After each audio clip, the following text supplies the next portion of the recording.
자, 친구들, 아까에서부터 계속해서 한번 해보도록 하겠습니다.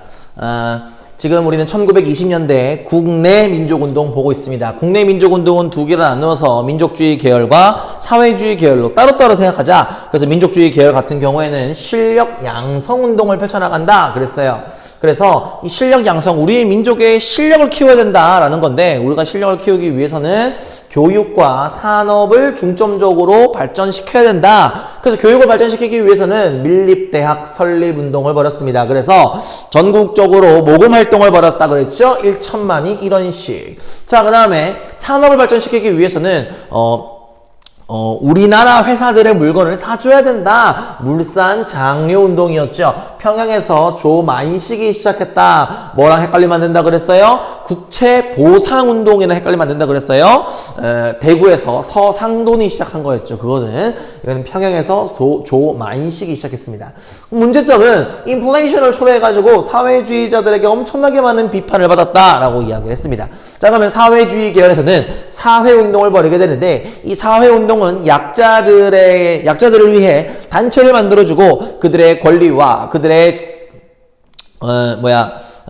그들의 요구사항을 들어주기 위해 시위운동, 쟁의운동을 펼쳐나갔다. 이렇게 이야기했어요. 그래서 학생운동, 노동운동, 농민운동, 여성운동, 소년운동, 형평운동. 이렇게 우리 알아봤었죠. 학생운동 같은 경우에는 60만세운동, 광주학생 항일운동을 알아봤습니다. 60만세운동의 키워드는 뭐였습니까? 민족주의와 사회주의가 함께 준비했다. 그리고 순종이 죽었을 때를 계기로 해서 만세운동을 펼쳐나갔다. 3.1운동은 고종이 죽었죠. 그죠? 자, 그럼 광주학생 항일운동은 뭐였습니까? 핵심 키워드 뭐였습니까? 학생들 간의 싸움이 전국적으로 번져나갔다. 그리고 신간회가 도와줬다. 이 신간회는 조금 이따가 이야기하도록 하겠습니다. 자, 그래서 두 번째로 큰 3.1운동 이후 최대 항일운동이 되었다. 이렇게 이야기했었습니다. 그 다음 노동쟁이, 소작쟁이 있었습니다. 노동쟁이로 대표적인 건 원산 총파업이 있었고요. 소작쟁이로는요, 암태도 소작쟁이가 있었다. 이렇게 이야기했고요. 여성운동으로는 근우회죠. 최초의 여성단체 혁명은 부엌에서부터 근우회가 있었고요. 소년운동은 방정환, 천도교, 그 다음에 소년이라는 잡지를 발간했다. 형평운동은 백정들의 차별을 폐지하자라는 운동이었습니다. 그래서 조선 형평사 이런 것들을 만들었다. 이런 이야기 했었습니다. 자, 그 다음에 국내에서 너무너무 중요한 거죠. 사회주의, 민족주의 따로따로 독립운동을 해나갔는데, 결과적으로 29년이 되면 이 두 개의 단체가 하나의 단체가 27년이죠. 미안해요. 27년이 되면 두 개의 단체가, 연도는 외울 필요 없습니다, 얘들아. 두 개의 단체가 하나의 단체가 되었다. 그래서 우리는 그것을 민족유일당운동, 즉 민족유일당의 뜻이 뭡니까? 민족주의와 사회주의가 힘을 합쳐보자라는 모든 움직임이 민족유일당운동이다. 이렇게 이야기를 했어요. 그래서 국내에서 민족유일당운동의 결과가 만들어진 단체가 뭡니까? 신간회죠. 너무너무 중요한 단체입니다. 신간회입니다. 신민회랑 헷갈리지 말라 그랬어요. 신간회입니다. 신간회가 결성되게 된 배경, 그리고 의가 뭡니까? 이거 서술형 시험 포인트잖아요. 서술형 예상 문제잖아요. 신간회가 결성되게 된 배경이 뭡니까? 민족주의자가 타협적 민족주의자와 비타협적 민족주의자로 분열하였고, 사회주의 계열에서는 치안유지법으로 사회주의 활동이 위기를 맞았다. 그래서 이 비타협적 민족주의자와 사회주의 계열이 신간회를 결성했다. 이게 배경이었죠. 그러면 이거의 의는 뭡니까?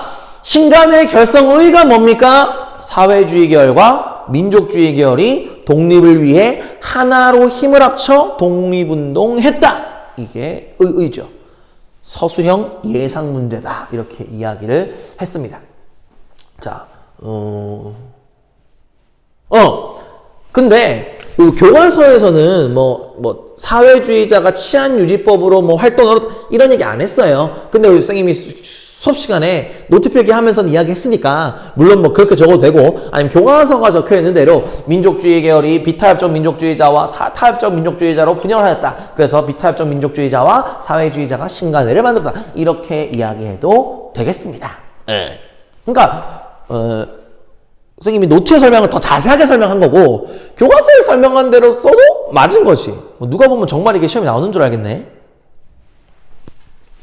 자, 아무튼 자, 그래서 신간의 활동 볼까요? 사실 뭐 신간의 활동이 중요하진 않아. 뭐 쟁의를 지원한다든지 강연을 열었다든지 전국에 집을 설치하고 광주 학생 항일 운동을 지원했다. 이게 어떻게 보면 제일 중요하겠다. 뭐 이런 거죠. 자, 이제 의거단체입니다. 의열단, 한민애국단. 이거는 너희들 이름을 좀 기억하고 김원봉, 김익상, 나석주, 김상옥 또 한 사람 더 있죠? 기억이 안 나네.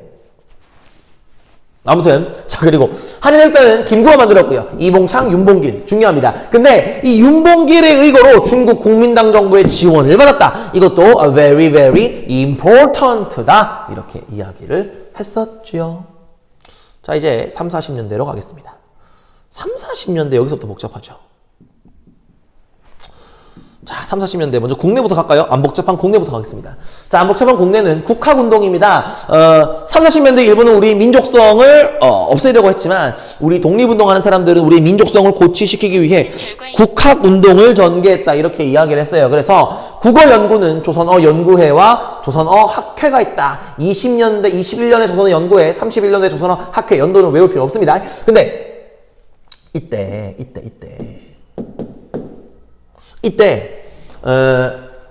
이 두 개의 그 활동을 너희들이 구분해줘야 된다. 이게 시험 포인트다. 이렇게 이야기를 했죠. 그리고 또 조선 학회에서는 우리말 큰 사전을 편찬했다 못했다? 못했다. 편찬하려 했다. 이것도 포인트입니다. 자, 그 다음 역사 연구 보겠습니다. 역사 연구에서는 선생님이 이것만 기억하자 그랬어요. 그죠? 역사학자들의 이름과 그들의 주장들을 잘 기억하자. 박은식 선생님, 역사는 혼이다.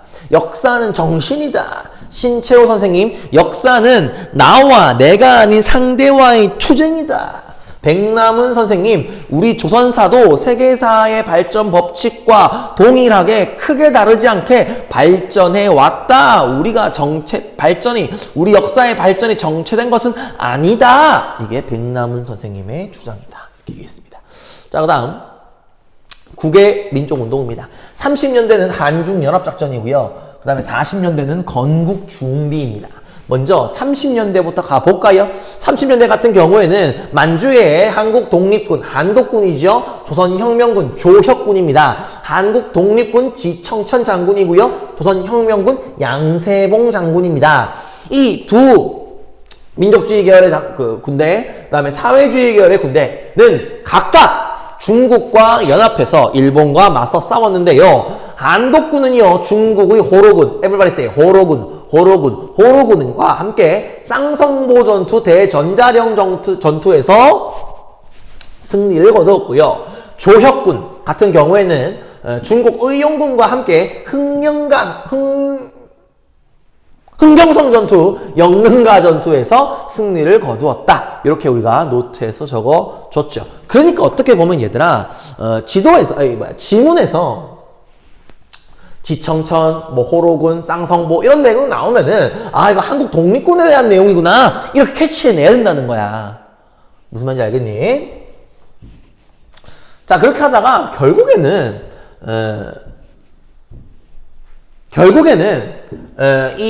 이들이 만주에서 결국은 만주를 일본에게 빼앗겼다. 그래서 중국 만리장성 안쪽으로 들어오는 과정에서 여러 단체들은 민족혁명당이라는 이름으로 사회주의, 민족주의 할 것 없이 하나의 단체를 만들었다.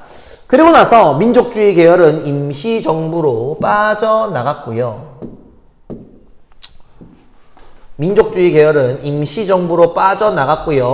사회주의 계열은 조선의용대를 만들었다. 이렇게 이야기를 했었습니다. 자, 그리고 조선의용대의 일부는요, 임시정부로 한국광복군으로 합류하게 되고요. 조선의용대에 합류하지 않은 일부는 조선의용군을 만들어서 예난 지방에서 활동하게 되더라.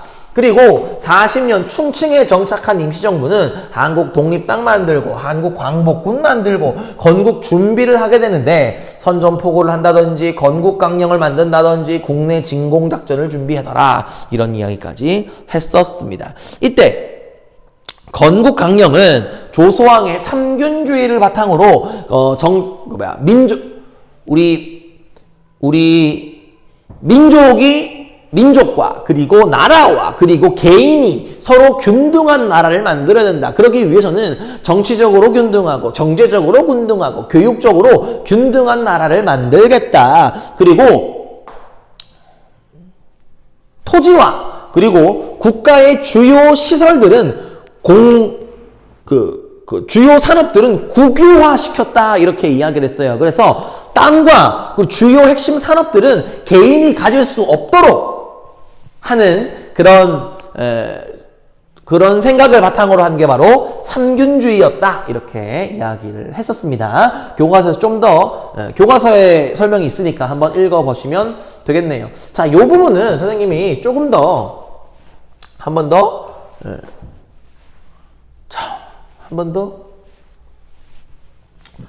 더 봅시다. 자, 일단 얘들아, 이름을 너희들 한번 쭉 적어봐야 돼. 시험 공부할 때. 뭐야? 한국 독립군, 한국 광복군, 그다음 조선 혁명군, 그다음 조선 의용대, 조선 의용군, 그 다음 민족혁명당. 이렇게 우리 3, 40년대 나오는 거잖아요. 그죠?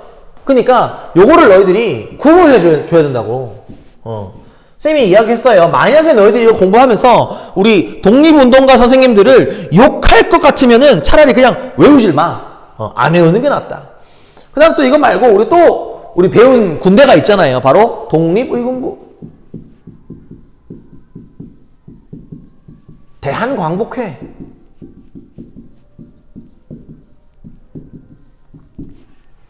그 다음 또 뭐 있니? 대한독립군, 북로군정서, 서로군정서, 이런 군대들이 있었어요. 자, 이거는 너 눈치 챘니? 이건 어디 나오는 거야? 1910년대 국내 민족운동 비밀결사에 나왔던 단체들입니다. 독립의군부, 대한광복회. 여기는요.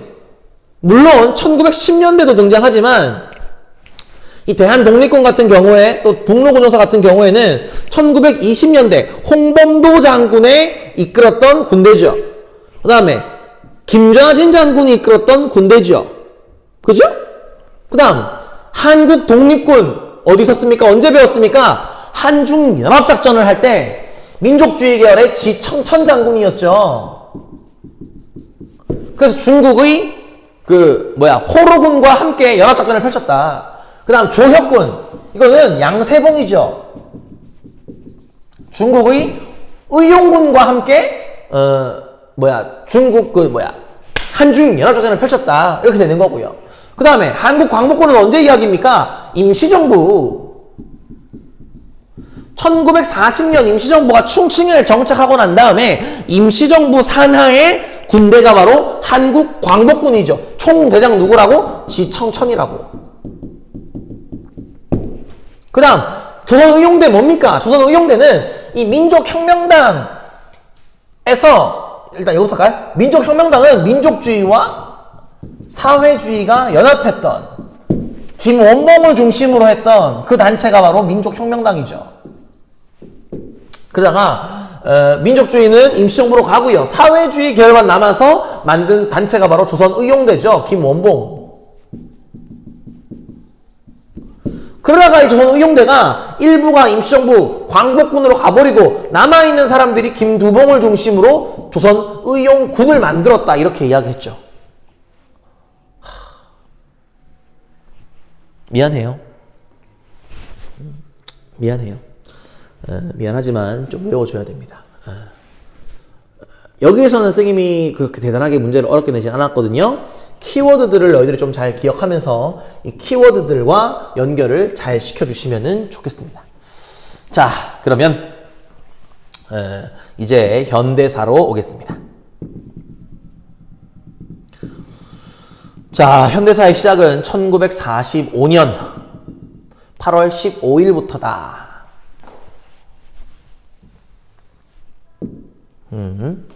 자, 45년부터 48년까지다. 이렇게 이야기했고, 국제사회가 우리의 독립을 약속했습니다. 카이로 회담과 포츠담 선언에서 우리의 독립을 약속했는데, 특히 이 카이로 회담에서 뭐라고 찌끄립니까? 적당한 시기에 독립시켜 주겠다.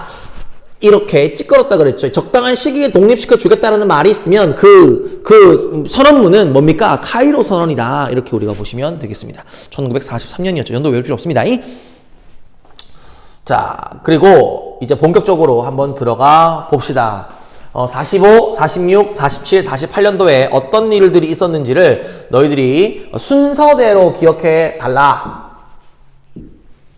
이야기를 했었지요. 45년 같은 경우에는 건준 무조건 기억해야 됩니다. 조선 건국준비위원회. 이거는요, 혼란을 수습했다. 임시정부가 빠져나가는 그 자리에 정부 역할을 하면서 혼란할 수 있는, 무질서할 수 있는 그 시기를 수습한 단체죠. 여운형을 중심으로 한 건준이었습니다. 그리고 북쪽에는 소련이, 남쪽에는 미군이 군정을 시작했고요. 12월 달에 모스크바 3국 외상회의, 줄여서 삼상회의죠. 세 가지 무조건 기억해야 됩니다. 임시정부를 만들어주겠다. 미소공동위원회를 열겠다. 최대 5년 정도 신탁 통치하겠다. 이것 때문에 좌익과 우익이 나눠가지고 좌익은 지지, 우익은 반탁운동을 합니다. 좌익과 우익이 너무 심하게 싸워요. 1차 미소공동위원회가 열렸고 미국과 소련은 싸워서 이 공동위원회에 아무런 결정이 내려지지 않습니다. 이승만이 남한만의 단독 정부를 수립하는 게 어때요? 정업 발언을 했고요. 이러다가 정말 다 죽어! 나 너무 무서워!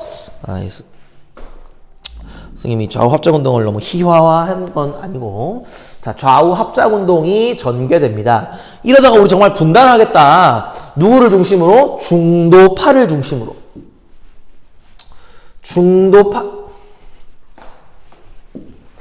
중도파를 중심으로 이 좌우 합작운동이 벌어졌다. 대표 인물 여운형, 김규식 이런 사람들이 있었죠.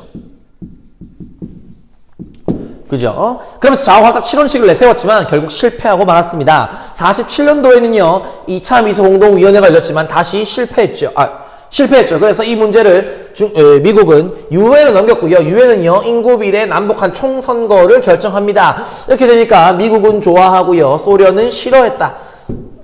그래서 유엔은 남한만의 총선거를 그냥 결정했고, 이것 때문에 이거를 거부했던 이 김구와 김규식 같은 경우에는 남북 협상을 갔다 왔지만 뭐 큰 성과 없이 실패하고 말았고요. 제주도에서는 제주 4.3 사건이 아쉽게도 전개되었다. 그리고 50 총선거가 뭐 계획대로 열렸는데 이 50 총선거는 우리나라 최초의 보통 선거더라. 그리고 여기에서 재헌국회가 만들어지고 여기에서 헌법이 만들어졌더라. 그러면서 이 헌법에 따라 우리나라 대통령 이승만을 중심으로 한 정부가 만들어졌고 이 정부를 유엔에서 유일하게 승인해 줬더라. 그리고 바로 9월 9일 날 북한이 조선민주주의 인민공화국을 세우면서 우리는 완전히 분단되었더라. 요까지 한번 이야기해 봤습니다. 네. 대장정을 거쳐 왔는데요. 우리 친구들 한번 너희들이 원하면은 요 필기 자료를 선생님이 구글 클래스룸에 올려줄 수도 있지만 결과적으로 머릿속에 들어오는 거는 선생님 개인적으로는 여러분들이 따라 쓰면서 또는 너희들이 머릿속으로 정리하면서 새롭게 너희들이 이 내용을 정리해 봐야 돼요. 선생님 같은 경우는 이런 식으로 정리를 했지만 너희들은 너희들 나름대로의 정리를 해줘야 됩니다. 아는 것들은 과감하게 생략하고요. 모르는 것 그리고 정말 중요하다 싶은 것들은 더 자세하게 적어줘야겠죠. 그렇게 하면서 문제도 좀 다양하게 풀어보고 사료도 좀 다양하게 읽어보고 하면서 시험을 잘 대비한다면 생각보다 어렵지는 않을 거예요.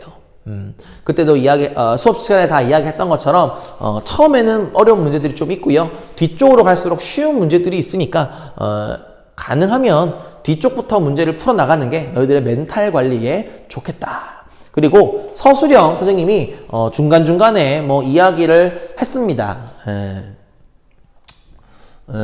중간중간에 이야기를 했는데 아마 선생님 기억이 맞다면 4개 정도 이야기했을 거예요. 그럼 그 4개 중에 3개가 나오겠죠.